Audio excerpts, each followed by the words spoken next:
This is the Stephen Mansfield Podcast.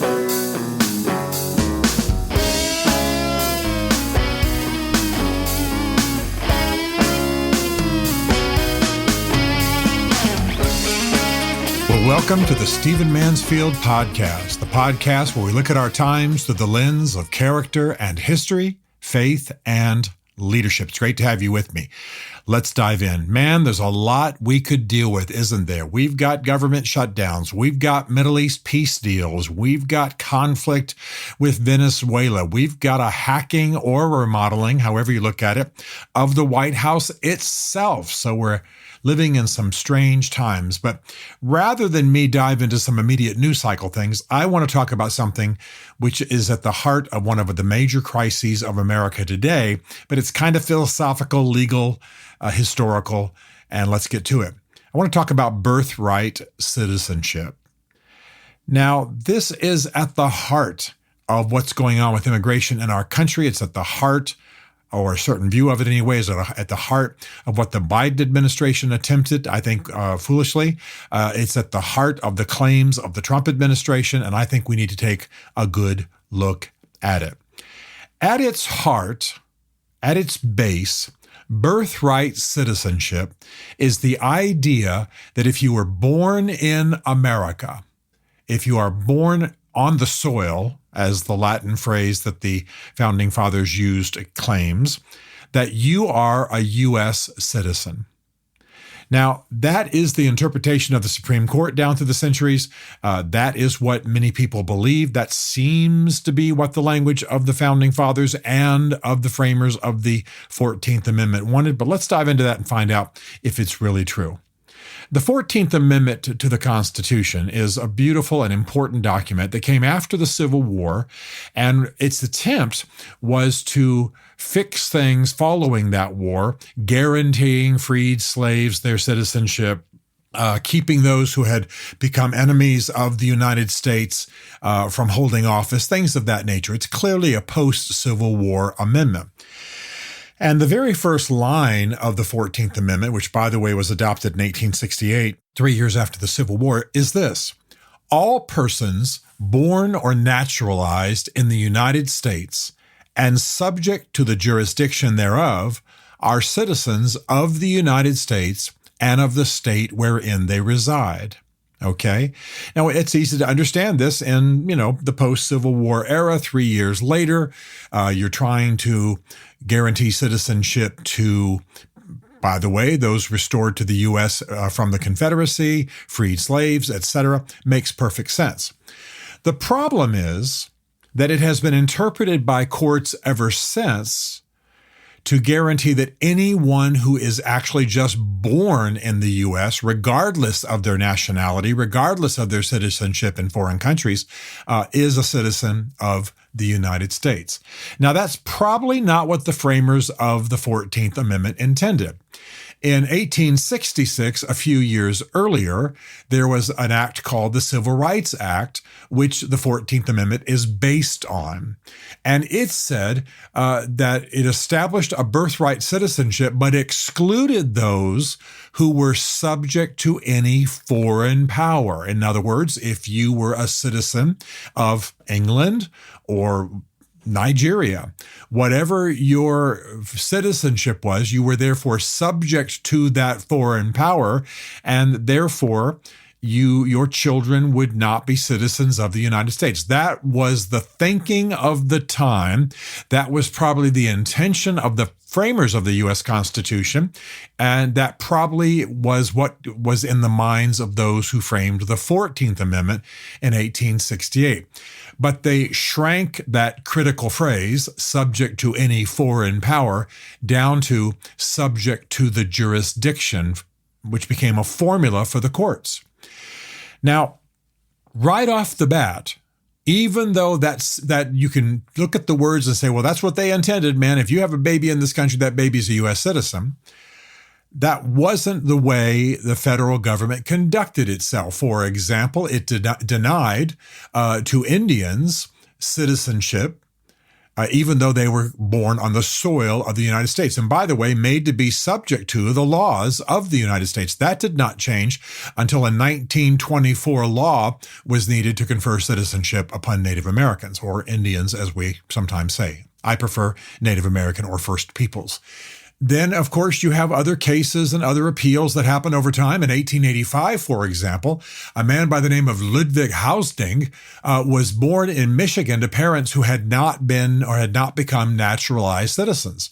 And the Secretary of State at the time said the fact of birth under circumstances implying alien subjection establishes of itself no right of citizenship. Now, that simply means that if you happen to be in the United States when your child is born, but you yourself are a citizen of France, you have an alien subjection, you are subject to a foreign government. It didn't mean aliens like from Mars, it meant from a foreign government, then that doesn't make your child an American. That was the opinion of the Secretary of State under Chester Arthur in about 1885.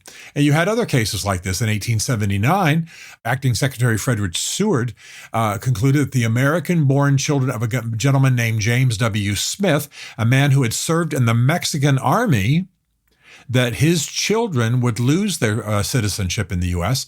if the father had served in the Mexican Army before they were born. In other words, if you're subject to a foreign jurisdiction, if you are subject to to use the old phrase, alien power, sounds like we're talking about, some movie, but alien power, then just the quote-unquote accident of the birth of your children in this country did not make them U.S. citizens.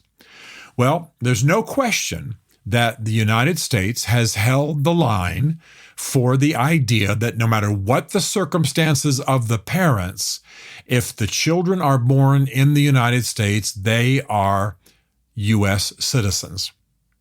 There was a decisive case called the United States v. Wong Kim Ark. Ark is spelled like the biblical ark, A-R-K.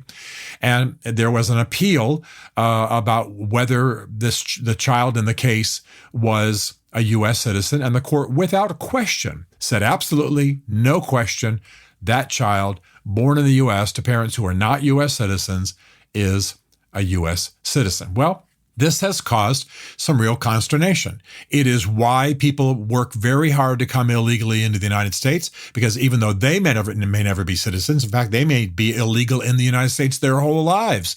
If their children are born here, they are citizens under the law. Now, some of us would say that they are not citizens under the intention of the law, but rather the misreading of that law in various Supreme Court cases. The most important and most decisive one, by the way, since the 14th Amendment, is the U.S. v. Wong Kim Ark, a very important case.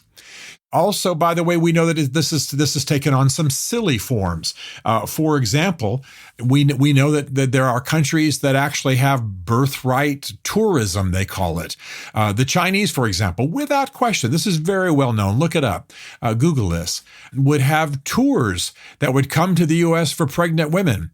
And if the women could time it right and have their baby while they were on this tour, Chinese-sponsored tour in the United States, their children were U.S. citizens, even if the parents returned to China and never came back again. Their child held a U.S. passport in addition to their Chinese passport. Now, there was some action by the federal government to limit that kind of thing in 2020.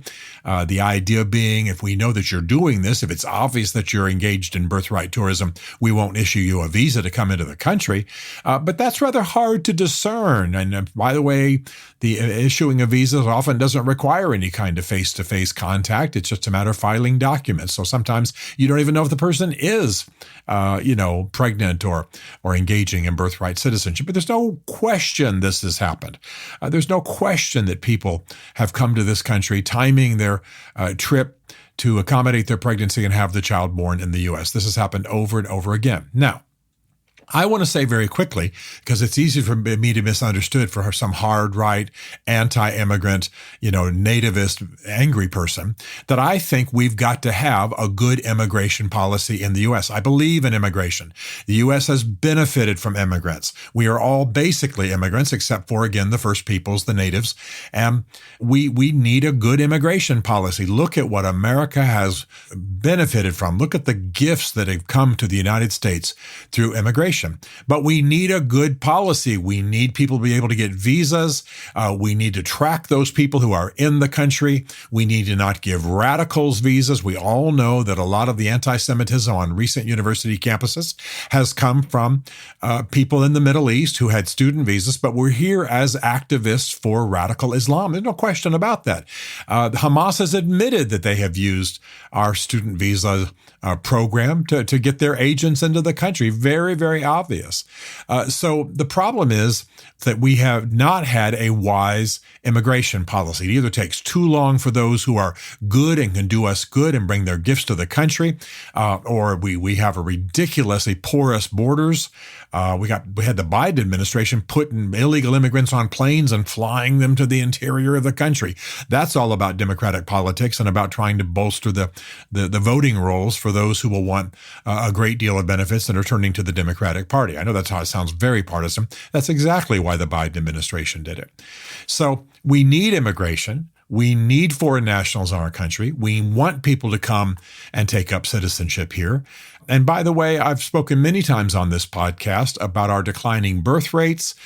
We do not have a replacement birth rate here in the United States. We're going to need immigrants. We're going to need talented people from other countries. We've benefited from that for generations. We want that to happen. We just don't need a stupid policy or a slow policy or a bigoted policy. And a lot of what's causing people to risk all to come into this country illegally is if they can just get here and give birth to a child, then they have got a child who is a U.S. citizen, and the family line can grow from there. People use terms like anchor babies and things like that. I don't want to be insulting. I'm glad for immigration. I think we need a wise immigration policy. We need to be bringing people into this country. We need to be bringing talent into this country. We ought to be recruiting brains and smarts and industry. Again, we're not even giving birth to enough children to replace our population. This is going to be a crisis because around the world, almost every nation has a declining birth rate, except in strongly Muslim countries. But nevertheless, the idea that because your child is born in the U.S., on U.S. soil, jus soli is the Latin phrase, on the soil, that they automatically have U.S. citizenship, I do not believe was the intention of the framers of the 14th Amendment. It was not the intention of the 1866 Civil Rights Act on which the 14th Amendment was based. And I don't believe it was the intention of the founding fathers in their thinking and as they reflect on these matters in the Federalist Papers. So am I angry? Am I bigoted? Am I wanting to drive everybody out of the country? No, let's just get a sane immigration policy. Let's get a sane path to citizenship. And let's modify our laws so that we do not simply say to the world, have your baby here, you've got a U.S. citizen, without them caring about the U.S., within some cases, them actually having U.S. citizens for the sake of exploiting the country or the sake of damaging the country. I don't believe the Chinese were wanting this is our main enemy country in the world. I don't believe they were having their babies here because they wanted to strengthen the United States. And don't think I'm bigoted against the Chinese. The people are great. The government and the national government, the communist government is absurd. So we need to recognize that this needs modification. It was a good attempt to grant citizenship to freed slaves and repatriated members of the Confederacy. But it's been abused, it's been misinterpreted, it's been misapplied. It's a joke. No other nation in the world except Israel, by the way, which does it to bolster a connection to Israel and bolster its population, has this kind of birthright insanity. And we need to modify this, modify the laws slightly, tweak them, be clear. Give citizenship to all who deserve it, all who are born here, all who have roots here, all who are going to do good. But don't just give it as an added benefit to someone who accidentally has their child in country. Don't give it as an incentive for those who engage in illegalities. At the same time, I hope we have millions of Hispanic immigrants coming into this country in the coming years, legally becoming citizens, a clear path to citizenship. But the fact is, there's been a misreading of the intent. There's been a misreading of the law. We've had ridiculous practices. And the problem is those who are taking the view that I take in this podcast often are angry, bigoted, racists, not doing it, I believe, wisely. So they just sound like they're one step removed from the KKK. And that's not certainly where I am. That's not certainly where most people are. And by the way, the polls show that only about 50% of the United States believes that we ought to leave the laws the way they are. In other words, that birthright citizenship is correct. The rest of the country is either in doubt or wants a change. So even the country is in conflict with itself. I'm not taking some radical view. I'm slightly right of center. I'm not hard right. I want to see immigration. I think our current policies are foolish and unwise and overly bureaucratically laden. And the people we most want, for example, my friends, the Kurds I've mentioned often, have a very difficult time getting here. At the same time, we need to stop holding out as an incentive the idea that you pop your baby out in the U.S. and you automatically have the rights of U.S. citizens. Blood-bought, hard-fought, hard-won U.S. citizenship is not something we ought to give away easily. Let's be smart. Let's be wise. Let's modify the laws slightly. Let's get a path to immigration. Let's stop this foolishness. And let's never have the kind of follies we've had of late. And by the way, let's be sure and only grant voting rights to citizens. That's something that there's no question the Biden administration tried to exploit. He did some good things, but the Biden administration, no question, tried to exploit this. And that's a lot of the motivation for our porous borders, which has led to death and destruction and suffering. We're smarter than this. We're better than this. We can welcome immigrants. That's the whole idea for the Statue of Liberty in our beautiful waterways of New York. We're proud of that heritage. We want to see it more. Let's be smart. Let's be wise. And let's get this fixed.